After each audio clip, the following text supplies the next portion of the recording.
Hi, my name's Cecilia Poullain, and welcome to this episode of Brave New Women. All around the world, there are amazing, ordinary women doing extraordinary things. Brave New Women is about giving those women a platform and a voice, and it's about changing the way that women are perceived, and it's a way of inspiring all of us to do the things that we've always wanted to do. Today, I'm absolutely thrilled to be speaking to Gill Whitty-Collins. Gill worked at Procter & Gamble for over 20 years, and her last position was as Senior Vice President of P&G Beauty. Gill has recently written what I consider one of the very best books about women and work, and it's called Why Men Win at Work. If you want to read a book on everything you need to know about women and work, this is it. Gill now has her own consulting company, which works on building brands, gender equality and diversity, career coaching, and coaching on surviving separation. I'm thrilled to be speaking to her, and I'm hoping that we will have time to pick her brains on some of the questions that I've been asking myself. So welcome, Gill. Thank you so much. Thanks so much for having me and for that kind introduction. Gill, when did you realise that men were winning at work and that women were not? You know, it took me so many years to realise. I was a little bit slow on this. I was, as far as the senior vice president level, you know, I'd come through mixed comprehensive school. My parents had brought me up to believe I was the equal of any boy or man. And I'd continued to believe that for a very, very long time, 20 plus years into my career. And then I got to the senior vice president level, and then I really saw it. And it was because that was the first time in my life, not just in my career, but in my life, that I entered a male-dominant culture. So up until that point, I'd always been in really balanced cultures, at school, at university, in the marketing function, at my company, right through to the director level. But at senior vice president level, you get to a point where you're in meetings, you're in board meetings, you're in rooms that are 80% men. And it's very different. And how is it different? How did it feel to you?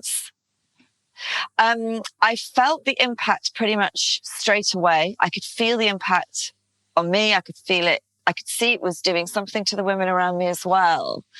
And I mean, the best way to describe it was I could sense that, I was doing and saying the same things I always had. I was being the same me that had been, frankly, really successful up to that point. It had always worked. I hadn't questioned whether or not being me would work, but I just didn't feel like I was being listened to or heard or engaged with or frankly respected in the same way in that male dominant culture as I always had been before.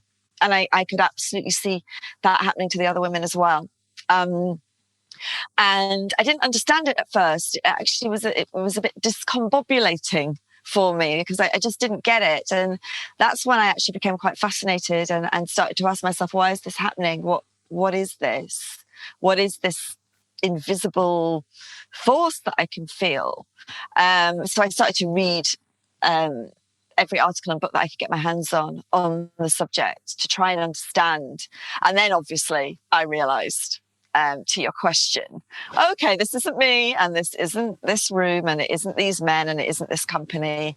It's absolutely everywhere, and it's incredible. Obviously now I understand it and I take it for granted, but at that time, just that discovery that women everywhere, in every country, in every company, in every organization were experiencing exactly this thing. And every woman reaches at a different point in her career and life, I think.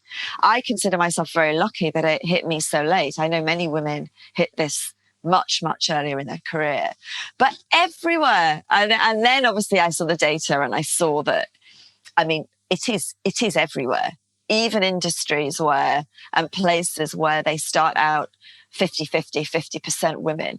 By the time they get to the senior level, that's become fewer than 10% women. And so, yeah, that was my kind of journey to to really seeing this. So it started late, but then I became absolutely obsessed with it and really made a promise to myself that I'd understood something and I was going to share it and write a book about it and talk to everybody who would listen about it until we fix it. Mm. And did you find, when you were in that situation, did you find that you wanted to change to somehow fit in, or did it change the way that you were? I absolutely think so originally, yes. I think it is, I thought a lot about this one because I've beaten myself up about it.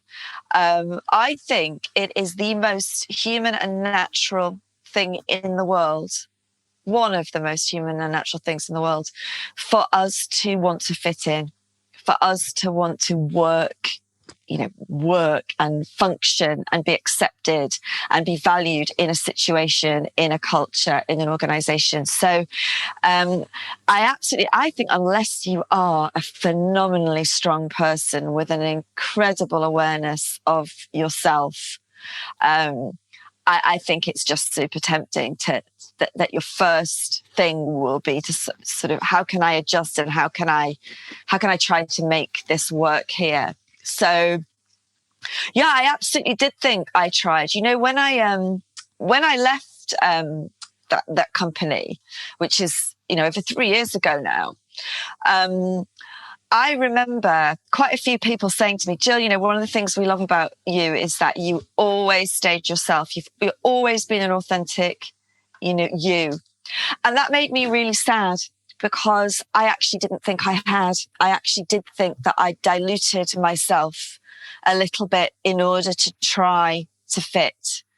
And that made me really sad because I thought, I just really wish I hadn't. I really wish that I just made myself non-negotiable and, this is me.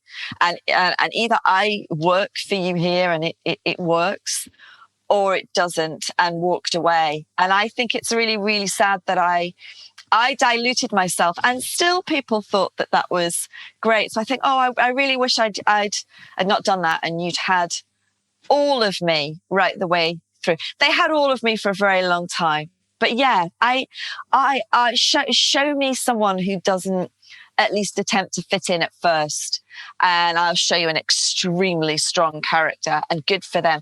But the good news is I did realize, and I realize now, and it's one of the biggest pieces of advice I give to women is don't try to fit in.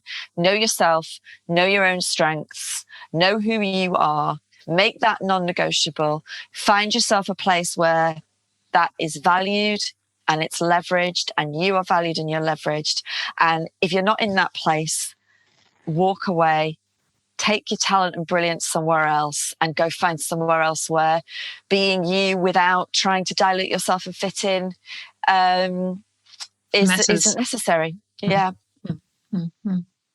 I've actually been thinking a lot about this, in the fact that I think that as a species, we have been so successful because we have similar beliefs. We are able to create groups with similar beliefs, which mean that we can then interact with people who are a long way away from us. And so it's a very strong thing within Homo sapiens to fit in. And then we say to people, oh yeah, and then we want you to work with a whole lot of people who actually don't think the same things as you, and we hope that that's going to work. And I just think that it's going against what has made us successful as a species.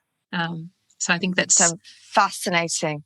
It's a fascinating point, isn't it? We are asking people to do exactly that, and to say, if you really want diversity, you have to accept difference. You don't just have to accept difference. You have to embrace and love difference. But all of our instincts are towards the same. All of our natural instincts are, he's like me, I feel safe with him. And that comes from the beginning of time, right? When that was valid, there was validity in that. The person who's from the same community as me, who looks like me, who talks like me, is probably safer than the person from that other community. So it had, origins in something really quite important. But obviously all those things don't serve us anymore, because frankly, we are no safer now with somebody who's the same as us, as somebody who's different. But our instincts are absolutely, I think, still to just gravitate towards and feel comfortable with people who are the same as us. It's really interesting, I think. Yeah. So tell me about the other thing I'm very interested in is unconscious bias. So how does it work? What is it? And what can we do about it?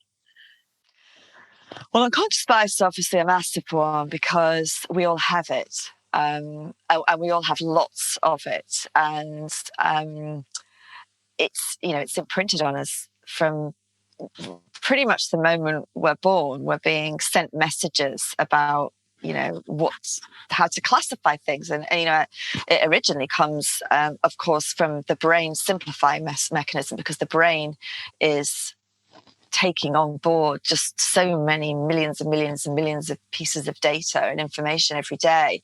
It has to have a simplified mechanism. So ultimately, unconscious bias is a simplifying and filing mechanism for the brain to say, I'll put you there and I'll put you there. And again, in that, very, very natural and not something for us to be ashamed of in itself, because we all have it. And even people who don't think they have it, we actually need it. You need it, otherwise your brain would actually explode. But there's a brilliant quote, that it's not my quote, but it's brilliant, which is, you're not responsible for your first thought, but you are responsible for your second thought and for your first action. And I think for me, that just summarizes unconscious bias brilliantly, and what we need to do about it. It's not my fault that when I see someone who looks like that, my brain tries to classify that person here. But what I am responsible for is to say, no, brain, that person is highly likely not to be that. And I am going to actually manually intervene with your thought process and become very conscious of that person and what is the reality of that person as a complex and holistic individual. And then what am I going to do about it? So there are many, many forces. This is the problem with equality and diversity, isn't it? There are so many forces. There are so many forces trying to pull us away from equality and diversity. And unconscious bias is just one of them. And there are so many different forms of unconscious bias. I mean, I run a course on unconscious bias called It's Not Our Fault, But It Is Our Problem. And I think there are about 20 that, obvious ones when you start to think about it. And it's only one of the forces that's trying to drag us away from building equal and diverse communities and organizations. I'm reading The Loudest Duck at the moment. It's great. When Helena Morrissey, Helena Morrissey, yeah. Someone who was I can't remember her name. She's at Goldman Sachs. I don't think it was Helena Morrissey. No, anyway. You're right. Helena Morrissey was the other one. But I know I've read The Loudest Duck. It's brilliant. And she talks about the fact that it's in fact just power structures and dominant and non-dominant. And so if you're in the dominant, you don't see it. And if you're in the non-dominant, you do see it. So exactly. Well, it's the brilliant goldfish in the bowl metaphor, isn't it? Where if you ask a goldfish in a bowl, how's the water? The goldfish says, what water? Because the goldfish is used to the water. And it's exactly that. A dominant culture can't see itself. It cannot. It literally cannot see itself.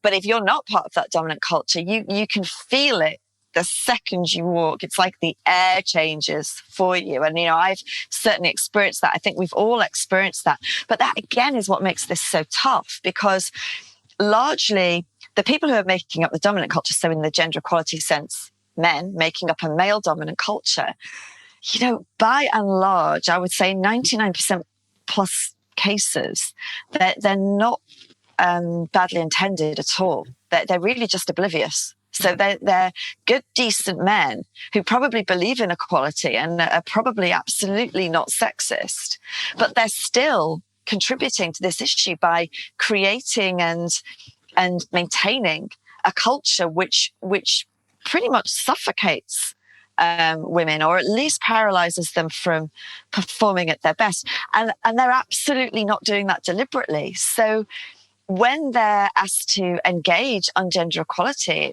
it's so often what you hear is, I'm really not part of the problem here. But it's, well, you are. You just don't realize that you are. There's, just before we came on to the started recording, we were talking about the story in the book about a group that you were on, and I'd love it if you could tell that story. This is the story about, I think this was one of the defining moments for me, because we were in we had a task force when I was senior vice president. I was on it, and it was a beautiful balance of men and women, 50-50. And we talked about various things that we could do to drive equality and diversity in the organization. So you can imagine, the men who were in this group were good and decent men. They were giving up their precious time to contribute to this task force.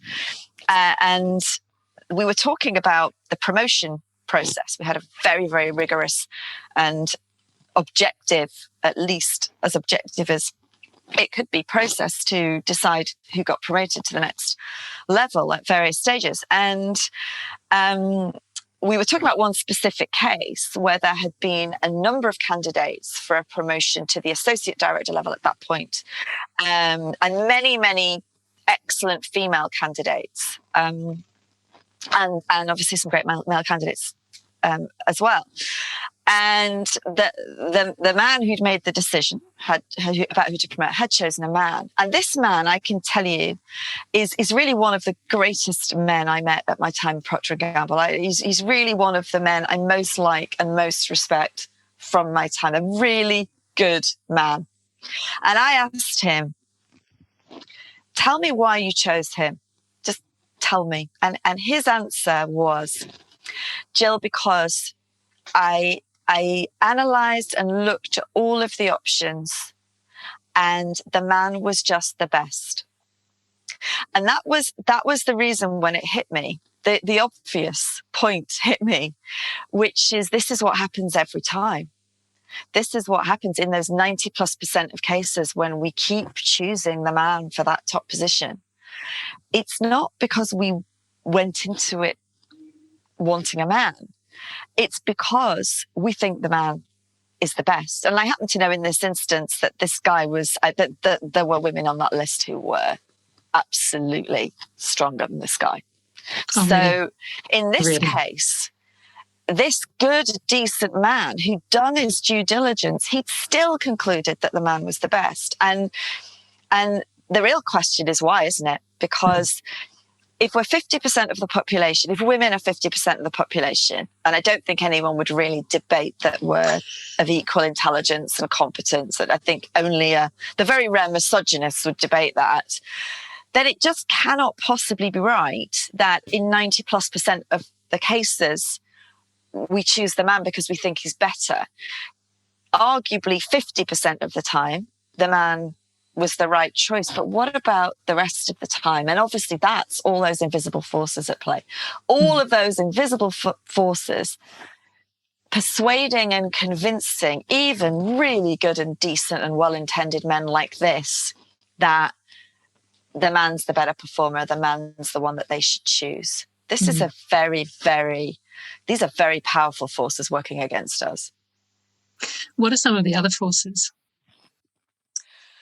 Well, obviously we've talked about culture. I mean, that's the big one. That's the kind of base one, the invisible power of culture, and how the male dominant culture will limit the performance of women. It will make it, the men in a male dominant culture will feel much more comfortable, relaxed, a sense of belonging. And when people are relaxed, they're confident, they perform. And for the women, the opposite. They're not relaxed. They don't feel belonging. They're not comfortable. They're not confident. They don't perform as well. So the male dominant culture literally does inhibit to an extent the performance of women.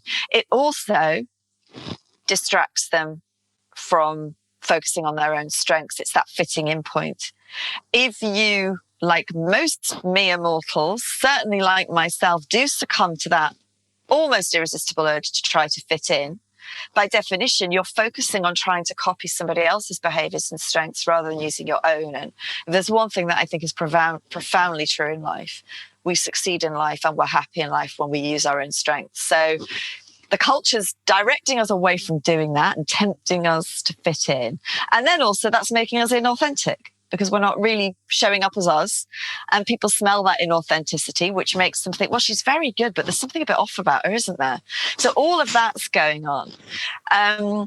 Then there's what I call the competence versus confidence equation. Obviously, confidence is talked about a lot in many different places. And it's so important because, again, another hugely human response is to like confidence. We are drawn to confidence in people. We feel safe with confident people.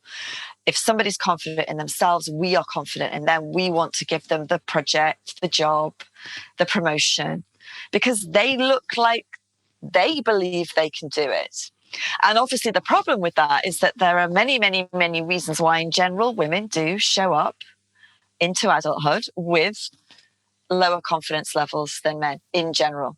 And that's hugely driven by what happens at school. Perfectionist syndrome, I call it, is created in the classroom and by parents in girls in a way that it just isn't in boys. It's an absolute curse. I wish I could vaccinate young girls against it. But all of these things, mean that women can show up in the workplace less confident. And unless we're really, really aware of this, we can be seduced by the confidence and not realize that, we're not looking behind the confident curtain and seeing that behind that confident curtain, this guy is maybe not as competent as this woman over here who's not really exuding confidently and maybe not expressing at all. She's maybe hiding away, but she's absolutely brilliant. So that's absolutely working against us. And then obviously one of my favorites is what I call the umbrella theory, which is, this is something, I have talked about the umbrella theory for what feels like hundreds of years with the girls and the women who I have coached and mentored. And I would say I've had to coach every single one of them on it because every single one of them at some point has said to me, Gill, I do brilliant work. It should speak for itself. I shouldn't have to show off and market it. It should speak for itself. And I've had to give them some realities of life, which are that doesn't work. The myth of meritocracy is a myth. Men know it's a myth. Men laugh at the concept of the myth of meritocracy. They can't believe that women actually believe in it.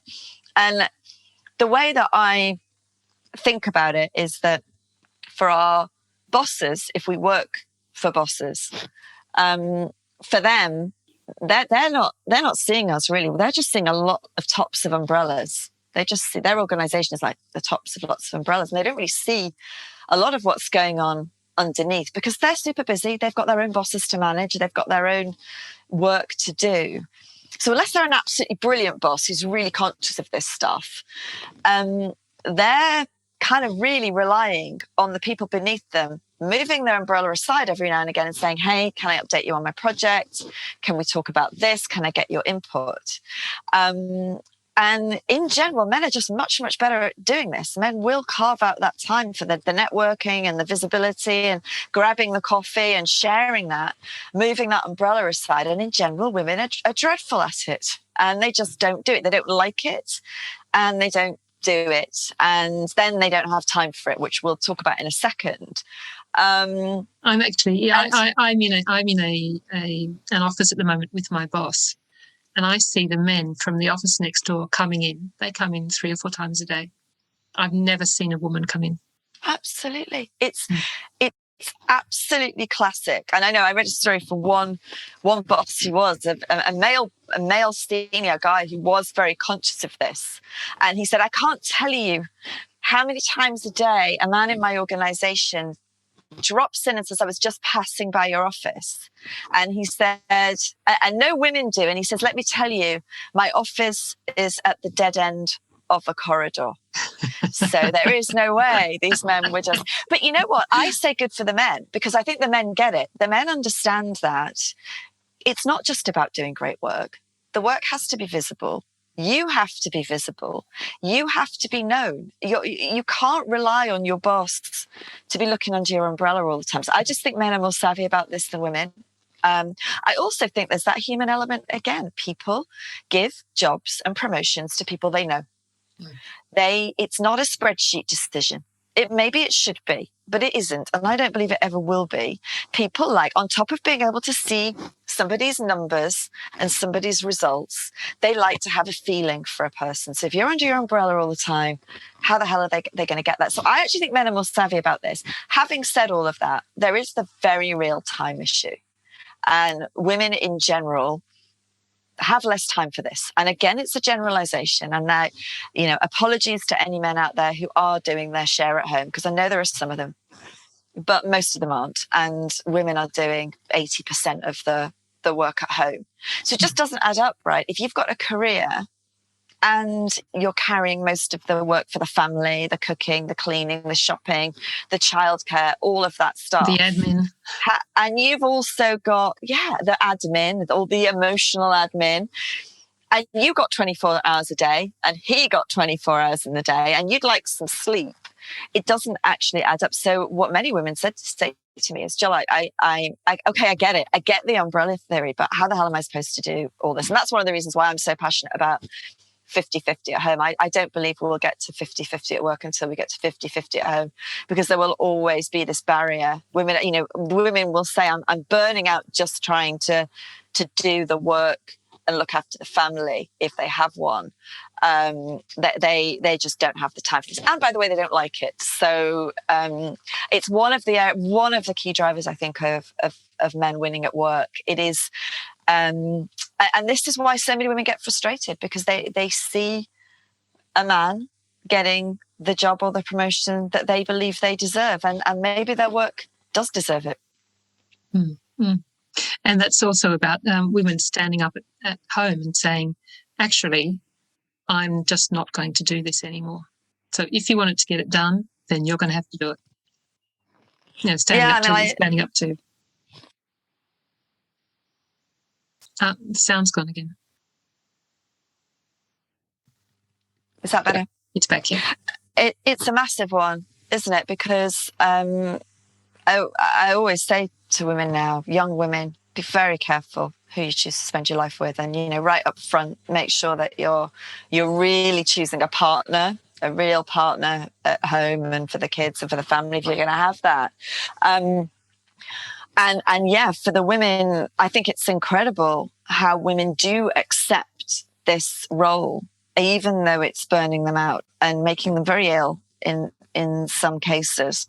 But somewhere along the way in childhood, it's imprinted upon us that this is the stuff that women are responsible for. And I think we've really got to stop that. We've got to stop teaching our daughters and our sons that. We've got to really start making the work in the home gender neutral, I think, from a really, really young age. But, in fairness to men, I have had, and I am very fair to men, because I do believe that there's so many well-intended men out there, my femanists, as I call them. So many men have written to me in this last year since I wrote the book. And they've said, Jill, I really want to be 50-50 at home. I want to take the paternity leave. I want to take the flexible work. But it is absolutely not encouraged by my employer. So they may, in theory, say that I can. But eyebrows are raised when men ask for these things in a way that they are not raised when women ask them. So I think employers have got a huge responsibility as well to really have gender neutral policies, parental policies, flexible work policies, but make sure that those are in practice, not just on paper. There's no point having it in the HR handbook if you make men feel like, yeah, of course, but we don't really expect you to take that. And we question your commitment to your job and your career if you do. That is a gender equality crime from employers. And I think that's got to stop. And then also, you know, for me, when men do this stuff, we should make them heroes and role models. We should not be, you know, making fun of them. They should be the heroes and role models, because if we can just get a few of those and we can get that to a point where that is absolutely socially acceptable and socially expected, we can actually change that very, very quickly. And honestly, I mean, I think paternity leave, men taking full paternity leave, it is a game changer. We know that it changes that dynamic in the relationship, and it changes the extent to which a man will do his share of the work, not just for that time, but throughout the relationship and throughout the family life. So I think everyone's got a huge responsibility on this. I think, as you say, women need to speak up and demand it and expect it. Men need to be ready to do it, and employers need to be absolutely poker face neutral when anybody comes to them to ask for this flexibility or this leave, whatever gender they are. And I think that when men do take time off and they're at home with small children, they realise that it's damn hard work. And it's actually going to work and dealing with adults is a lot easier than being at home. Oh my goodness, yeah. Oh my God. I mean, yeah, I certainly can confirm. My son is 31 now, and I've done a lot of difficult roles, but parenting is the most difficult. Parenting and running a house is the most difficult role in your life. The most, obviously, the most important, and the one you absolutely wouldn't skip, but my goodness, it's hard work. And I think, yeah, I mean, I have male friends who, when they announced at work that they were going to take paternity leave, I mean, they just had so much Mickey taking out of them. Oh, you're going to be drinking lattes in the cafe for 6 months while we're all working hard here. Yes, it's a joke, but is it really? I don't know. And as you say, as soon as a man actually does this work, my goodness, it takes him 2 days to say, okay, I get it. I get it. And he gets it forever then. He gets it forever. Absolutely. Gill, there's a whole lot of things that I want to ask you. They're things that I've been thinking about. So I'm just going to throw them at you one after the other. Do you, in your opinion, do you think that women who are in positions of responsibility and positions of power are tougher than other women? And if they are, why is that? I don't think we can say that all women who are in positions of power are tougher on other women. I mean, obviously, every woman is an individual. And I've met, I'm sure you have too, through my life and career, some incredible women who've been so supportive and just absolutely brilliant. However, there have been, I mean, I think any woman you talk to will who's had a career will tell you that she's come across the woman, maybe more than one of the women, who's very successful, has got to a pretty senior level and is not holding the ladder down for other women at all, or is shaking it violently. And so I don't want to say that's all women, but it happens. It's a thing. And I have a chapter in Why Women at Work called Sisters Are Not Doing It for Themselves. And I think it's a real shame. I actually think it's quite sad, because I think it actually happens for some sad reasons. I think it actually stems to a lack of confidence in those women, a lack of security, that they're a scarcity mindset, that they've been used to being, the one woman or one of the few women, so they're quite nervous about potential other women. And that's sad, isn't it? Because if we're going to have 50% of the representation, we don't have to be so scared of each other. So I'm not too harsh on them, because I think there are some quite sad reasons why they're like that. But having said that, it is a major problem, because if the women who do make it don't support other women. We know that the men who make it do support other men. They support their mini-me's. They lift them up. All those invisible forces are leading them to think the men are better anyway.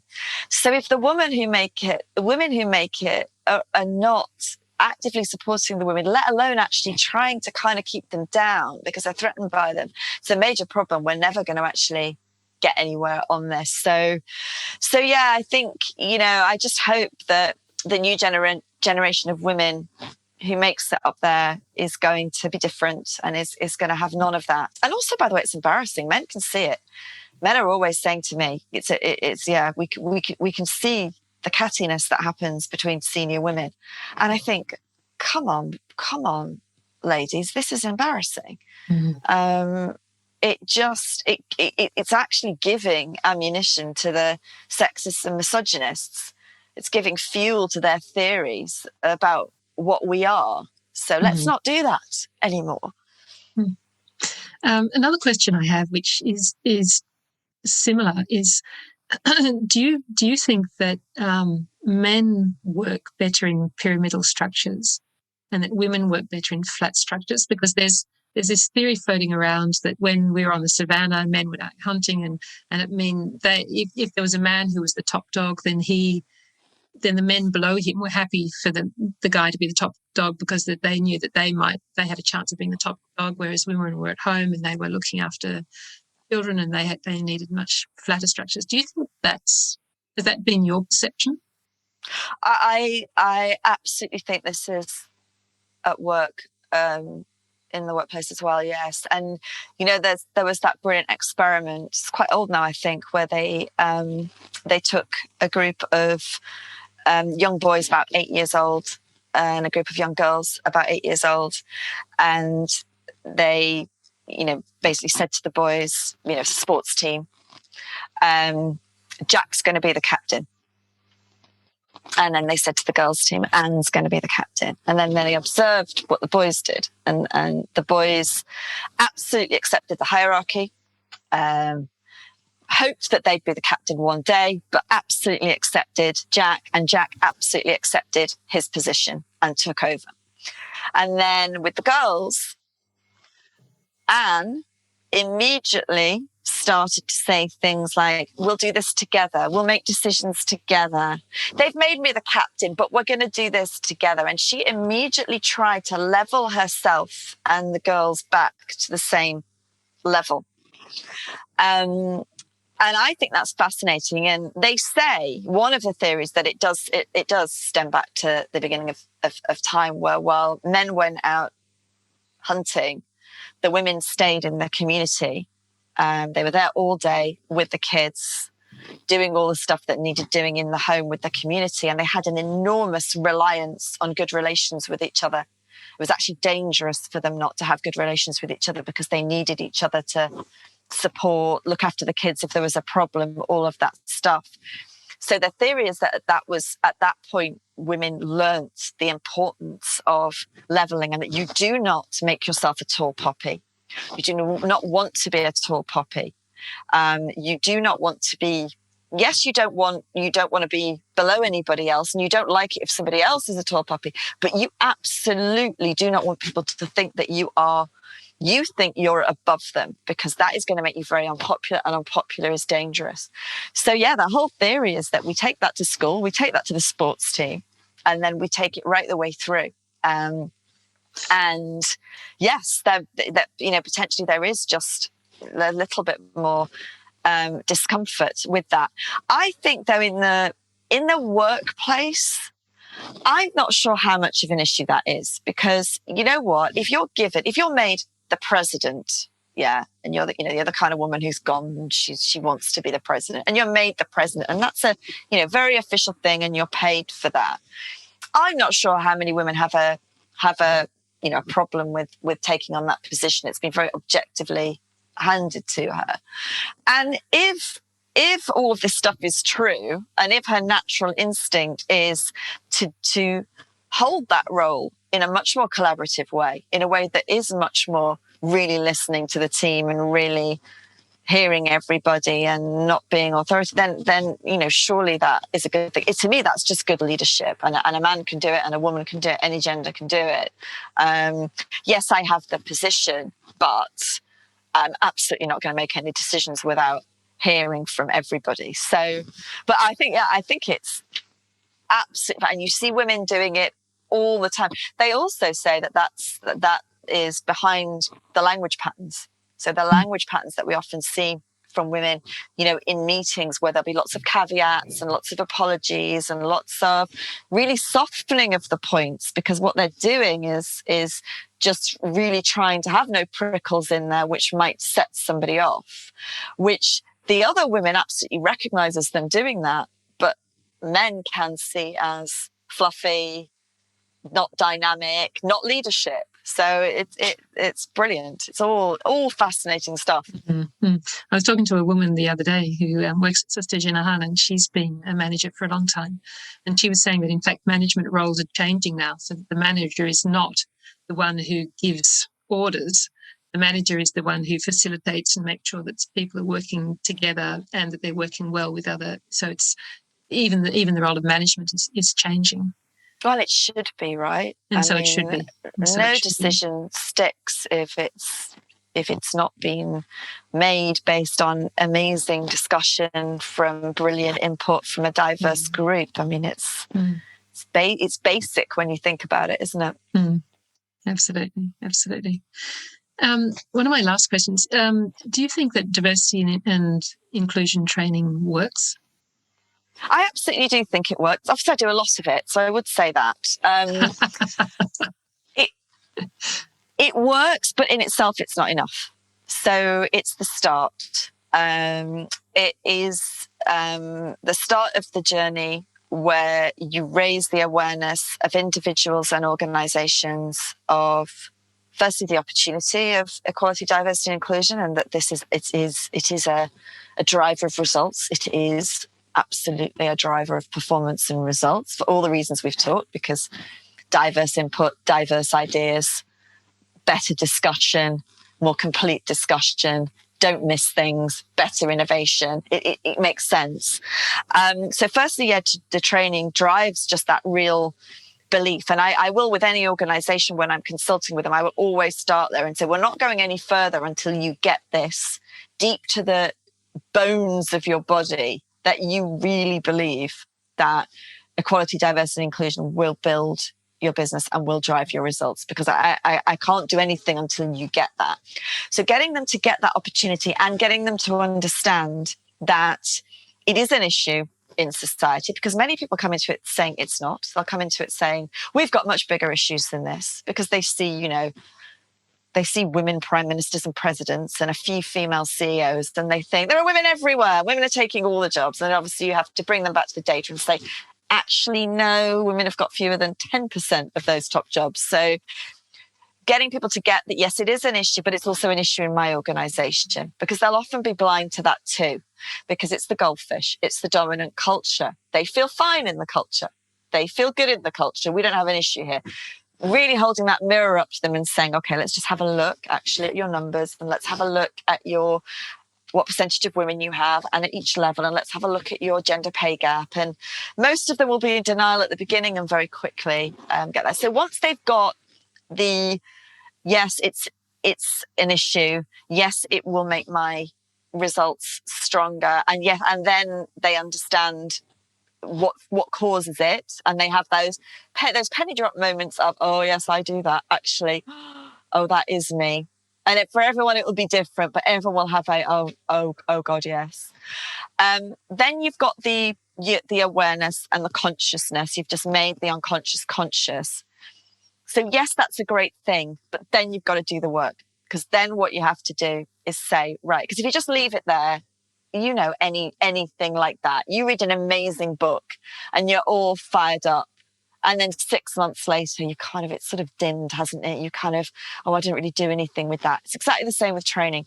You've got to follow up with that training the next day and go, right, we saw We saw that we've got bias in our recruitment process. We've got bias in our performance review process. We've got bias in our salary management process. We've got bias in our who gets the promotion process. So then we've got to do the work on how do we get that bias out of those processes?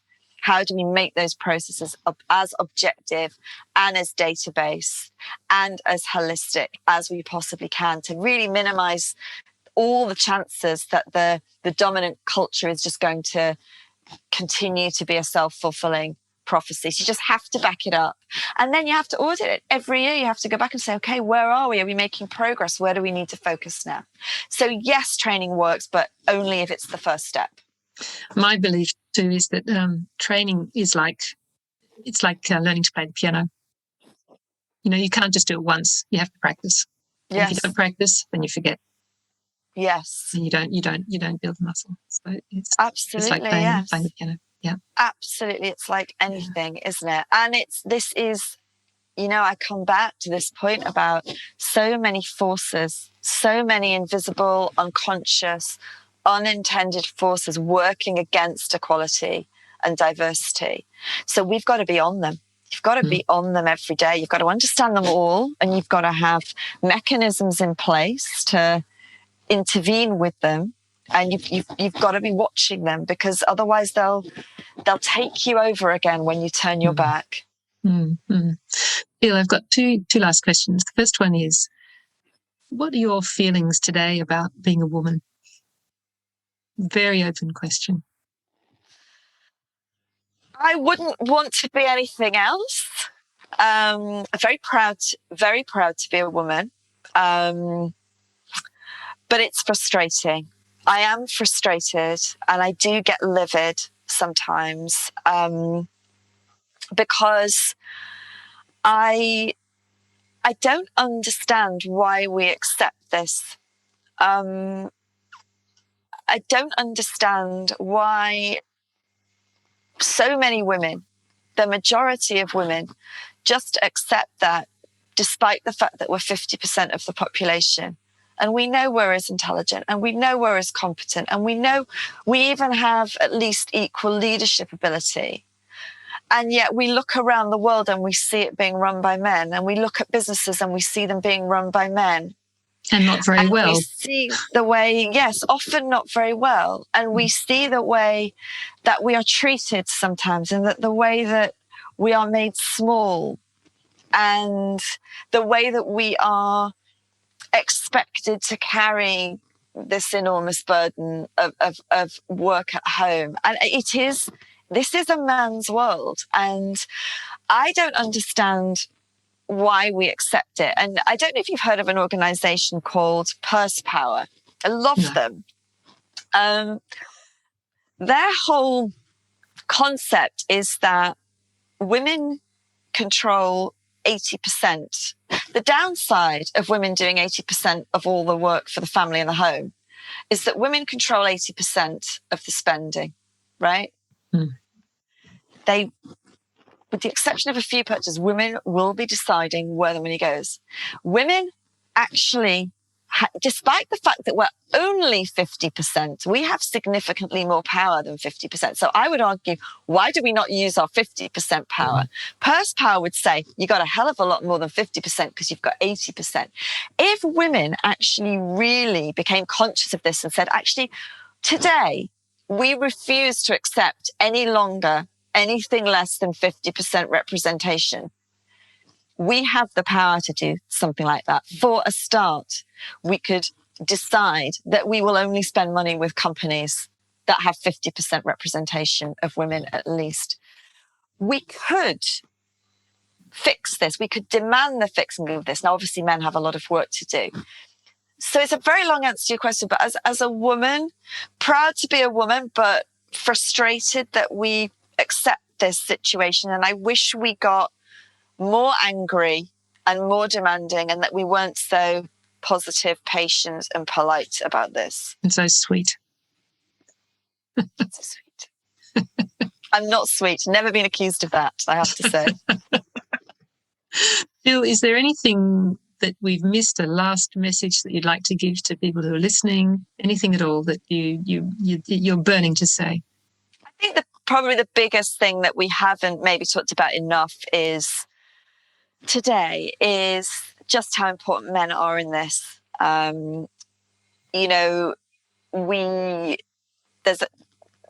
There's work for women to do, but ultimately we won't get anywhere without men. Men, we've said it, they have over 90% of the leadership of the world. They're making over 90% of the decisions. They're controlling over 90% of what gets done. So we really, really need men on this. And there's also no reason for men not to be femanists and get on board, because everybody wins from this. I think too many people see this as a woman's issue. And I think sometimes the way we talk about it and can be quite alienating to men, and the way we write about it. And I really try not to be alienating to men. I try to be 100% inclusive to men, because this isn't a women's issue. Gender equality really is an opportunity for everybody wins from gender equality. Mm-hmm. Society is better, relationships are better, people are happier, and businesses deliver better results. So I think, the final thing would just be, the book's called Why Men Win at Work, but men aren't really winning at work. They're not really winning at work if all of these things mean that they're delivering weaker results than they could be. They've got weaker teams than they should have. They're not being able to spend as much time with their loved ones as they should and want to, because they're not being treated equally by their employers. So yeah, I think I would just love to see every man signing up to be a femanist, and we can change the world. The combination of the power women have over spending and the power men have over the world, we can actually fix this in a few minutes if we all put our minds to it. Mm-hmm. And cross our fingers that even if it's not in a few minutes, it'll be in a few I don't think it's going to be in a few minutes, sadly. Yeah. Yes, I hope one day we don't have to have this discussion, but you always see this data, don't you? I think it's for the World Economic Forum. It's going to take us 140 years to get to gender equality. It's not. It's going to take us infinity to get to gender equality if we keep going like this, because it's a self-fulfilling prophecy. We either intervene and we fix it actually pretty quickly, or we don't intervene and we'll be 100 years, somebody will write Why Men Still Win at Work, which I would be very frustrated from my grave to see. Well, congratulations again on the book, Gill. Thank you. And thank you for your time on the podcast. It's just been fantastic talking to you and to hear all your thoughts. So thank you. I loved our discussion. It's a great questions. And thank you for having me. Thank you. I hope you've enjoyed this episode of Brave New Women. Certain podcast sites such as Google Podcasts, Apple Podcasts or Podchaser let you leave a rating and a review. The more ratings and reviews we get, the more people will listen and the more these women's stories will be shared. So I'd really appreciate it if you could. Thanks for listening.